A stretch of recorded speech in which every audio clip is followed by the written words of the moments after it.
Hello, everyone. All right. First of all, thanks DSS for having me, and thanks everyone for showing up. Well, this is the title of my presentation. As you can see, it's a bit patchy, and that's because of the recent events that have happened at Balancer. This talk was initially about a previous exploit that we had on 2023, but I've adapted it to also address what happened very recently. So first of all, you might be wondering, what is this guy even gonna say after this huge exploit? First of all, I need to say that we are very sorry about what happened, and we are doing a lot of effort to get back on our feet. And besides that, I'm showing up here because I do feel that I have to say something that you might find valuable, and it could help your protocol to respond to these kinds of issues. So what we will cover, first, I will stick to my original script about the B2 boosted pool exploit in 2023. And then I will also address what happened very recently. So after this talk, the key takeaways that I want to take for you to take home is, first, why you should have a bug bounty program. These two exploits show very different scenarios where in the first one we could react because we did have a whitehat report, and the second one we didn't, and you will see that the stark differences between the two of them.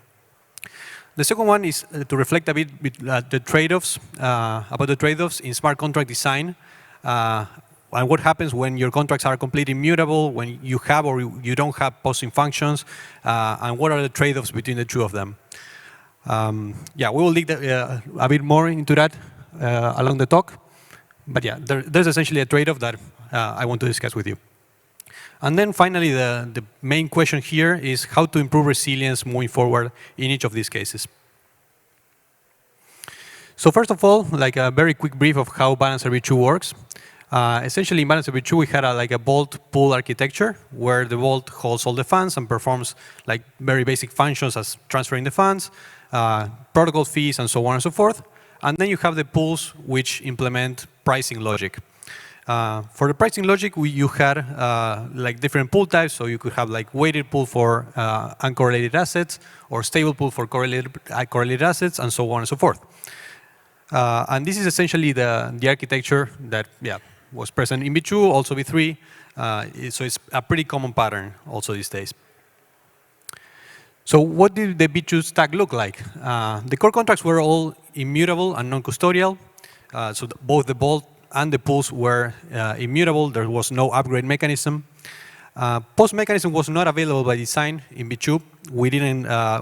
We included a post window that was very short on purpose because maybe as you also value the properties of contracts being immutable and reduce governance, and that's the design trade-off that we chose back then. And then, well, we also, of course, had audited both the vaults and the pools and a bug bounty program with up to $1 million per critical report. So this is what the B2 stack looked like. And we will take a look a bit of what happened next. So the first exploit was more about linear pools and boosted pools. Essentially, linear pools were pools where you could trade tokens one-to-one, and where you could, after a rate is applied, you could trade between underlying tokens and wrap tokens, for example, representing a position in a lending protocol.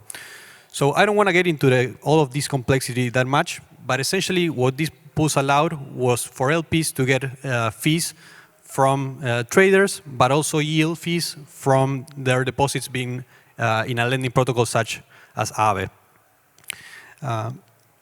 So what happened here? One Friday night, I got an Immunify report. There's the pseudonym of the reporter, Goric Shannon, and that was via Immunify. It was a Friday afternoon. So it was first marked as a high severity issue, but the report was not very clear. Essentially, it had some steps to reproduce what was going on, but it wasn't clear how big the impact was, whether this was really an artifact of how the POC was written, or if it was a real issue. So essentially, we couldn't confirm at the very first second whether things were really wrong or not. So one thing that Immunify gives you is not only a pseudonym, but also like the ranking of the white hat. And in this case, it was a top 101 white hat, and it was also one that had already reported a valid high severity issue for Balancer. So we knew that this was serious. This is a very important hint that Immunify reports give you. And essentially, first tip is that if you get an Immunify report from a top 100 white hat, you should address it immediately because it's probably very serious. So since we couldn't confirm the validity of the issue, I asked for more information, and I kept investigating on my side. A few hours later, the white hat came back with a different proof of concept that showed very clearly that you could extract, let's say, $1 million from one of the pools in one single transaction. So that was already pretty bad. And here I want to do a stop because this part is very important. Like if you are an Immunify security researcher or if you are handling these kinds of reports, this should be enough proof for you to like fire all your alarms and start dealing with it immediately. Like you don't need a proof of concept that drains all your pools in one transaction or doesn't need to be like super efficient. But what is important is that if you get something like this where you can clearly see steps that drain at least a pool partially, then that's very bad.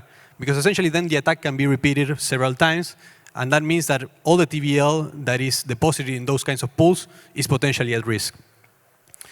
So then the next step is actually assessing, okay, how bad is this really? What kinds of pools are affected and what's the TVL? We started that like right away. It was late, so yeah, we started essentially at first hour next day. And we started asking for more information to the data team and to the rest of the team. And here one very important part is to keep everything like strictly need to know. Not all the rest of the team needs to know the exact steps of the exploit. They just need to know, okay, there's something wrong.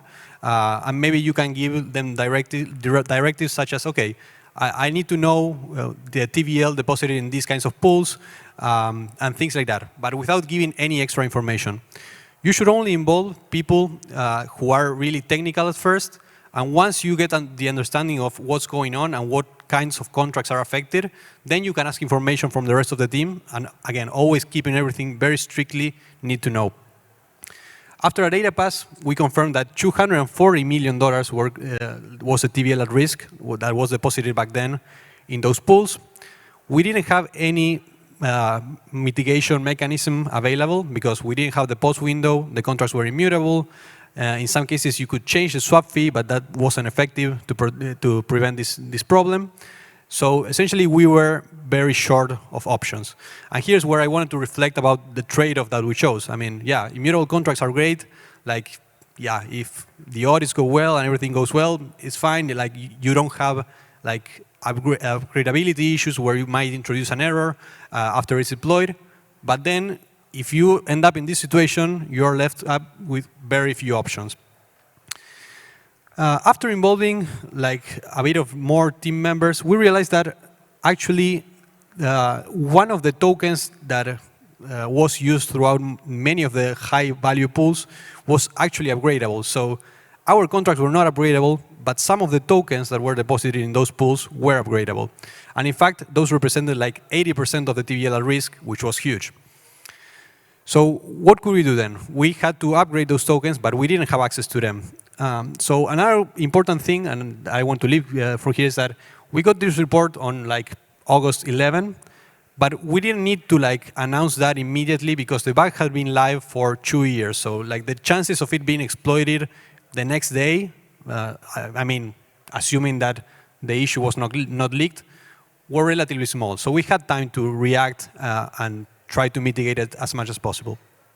So in this case, we had to get some help, in particular from Aave, that they very kindly helped us get essentially a vote passed to be able to upgrade the tokens.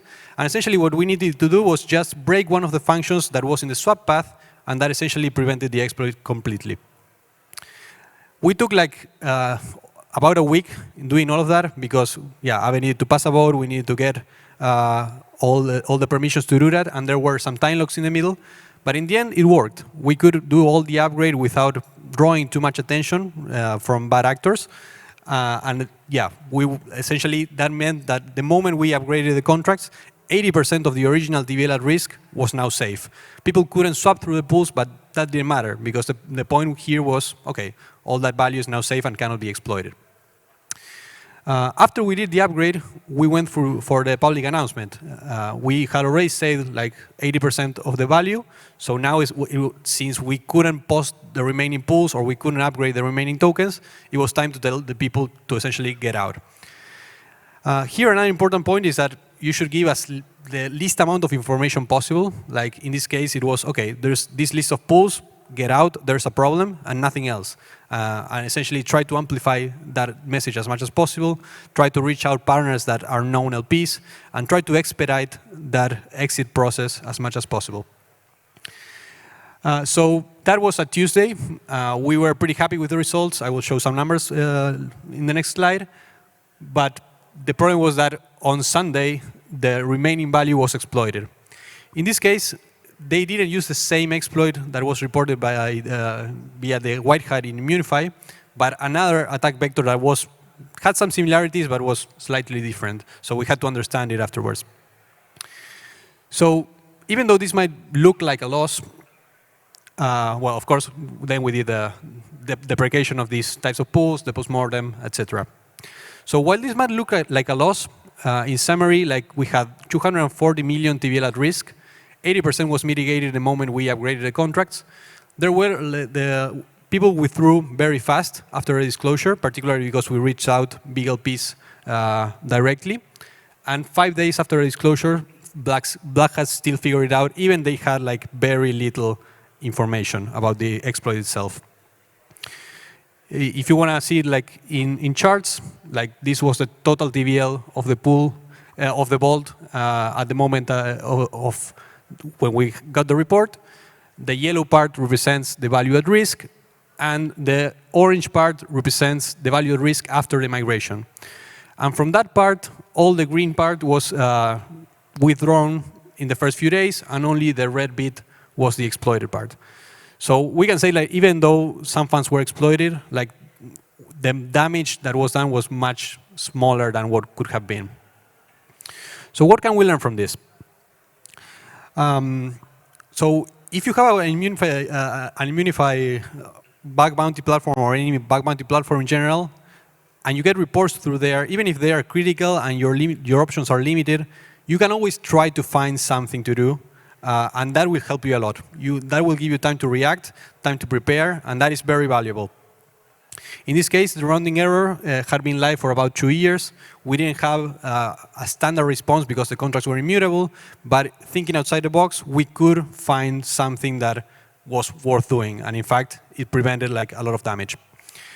Another thing is that it's very important to have partners and auditors at arm's reach. Like essentially, we should be able to reach out to big LPs as soon as possible. Also reach out to auditors so that they can jump in and verify that what you are doing makes sense. In our case, we had auditors review the upgrade that we were doing, and they validated that what we were doing made sense. Another very important thing is that Black Hats will figure this out. Like if you just say there's a problem in these kinds of pools, even if you don't mention the type of pool explicitly, they will just figure it out from the pool list. Like if they draw their attention there, yeah, take it for granted that those will be exploited. So some tips from this experience: keep the bug bounty well funded and updated. Address always the reports very fast, especially if they come from top-level whitehats. There's a lot of spam these days, but if it comes from a top 100 whitehat, it's probably something very serious. Another concern that is very important is that whenever you get this report, keep everything like very strictly need to know. You don't need to involve the whole team, and you don't need to tell the whole team everything about it. So keep the details like very tight in these cases. Again, do not discard any course of action, like think outside the box if you don't have like standard measures to apply, and also involve SEAL and the security community early on. So one reflection is that how did we improve V3 design based on this experience? So essentially, we took all the causes of the exploit, which is essentially, okay, the pool had a rounding issue. In V2, you could put the pool in artificially low liquidity levels, and you could swap very small amounts, which in principle is like, yeah, the latter two things is like, yeah, why wouldn't you be able to swap like small amounts? And in V3 we said like, okay, that's not a valid use case. If someone is trying to swap just a few way at the vault, that's probably an exploit. So let's just iron it out. We paid much more attention on the rounding, and yeah, essentially we also enforce minimum liquidity requirements at the base layer. So bottom line, just restrict unnecessary freedom for the callers, and this is something that we will keep reviewing in V3 and keep reassessing our security model. So now it's like, after the first exploit, I want to address the elephant in the room, which is the second exploit that we had very recently. This one was much worse in terms of damage. It was above 100 million exploits. Some of that was recovered, some of that was paused, and some of that was given back by some white hats. But essentially, very quickly, yeah, why didn't we deprecate V2 pools after the first exploit? So here the answer is that we had no reason to believe that other pool types were affected back in the day. People might see just the audits, but the truth is that these pools also got a lot of attention via the bug bounty program throughout all these years, including many top-level white hats. So there's a bit of this Lindy effect where after a protocol is live for many years, yeah, you kind of take it for granted to some degree that it has to be safe. That wasn't the case, so this is clearly a lesson for all of us in this industry. Why didn't you disclose earlier, like last time? Well, in this case, we didn't have an Immunify report. I just woke up one day and like, yeah, the attack was already done. So there was nothing to disclose in our case. It's not that we knew in advance. And why didn't you post the pools? We did post some pools. We had monitoring, but only some of them could be paused by design. The others, the post window had already expired, so they were immutable. There was nothing to do on that front. So more lessons learned. The fact that a protocol is a long time live and in production doesn't mean that it's 100% free of bugs. That's a very unfortunate lesson from all of this, but we have to face the reality, and that's the case. The bug bounty efficiency, like, yeah, in our case, it was 1 million per critical. There's some arguments in crypto Twitter whether that's enough or not, but in any case, yeah, there's no such thing as 100% bug bounty efficiency, no matter what the value of the rewards are. And then lastly, that I think is also worth focusing on a last barrier of defense in case like all of the others fail. Monitoring and pause, like, yeah, it's a trade-off. Again, you can choose whether to make your protocol completely unstoppable or not, but just know that in these cases, it's very useful to have monitoring and something that you can effectively pause. Then something interesting that also happened is that there are front runners that are able to figure it out like on the fly, essentially look at some transaction in one chain and maybe copy the same attack on another chain, changing some values, and actually rescuing funds. So I find that just crazy. In our case, well, we had some white hats that did that and returned the funds. One of them is bit finding. Yeah, like super interesting stuff that they are doing. Yeah, the rest didn't want to appear here, but yeah, that is something that exists, and it's good to have contact with them. And then, well, again, partners that can take centralized action. So in some cases, they froze the funds, such as Monerium, Stakewise. And yeah, after the attack is consumed, being able to freeze the funds eventually becomes important. Moving forward, yeah, we will reassess our security assumptions. I think even if the code is immutable, we should review our security assumptions from time to time, and that's what we are going to do even with V3. Again, there's nothing that we know that is currently broken, but still, we will just not take that for granted. Keep the channels open with your auditors, prepare layers of defense, and inform the users the best you can regarding the risks of LPing in your protocol. So yeah, I'm running out of time, but yeah, I'll be around for questions if someone has one. Thank you.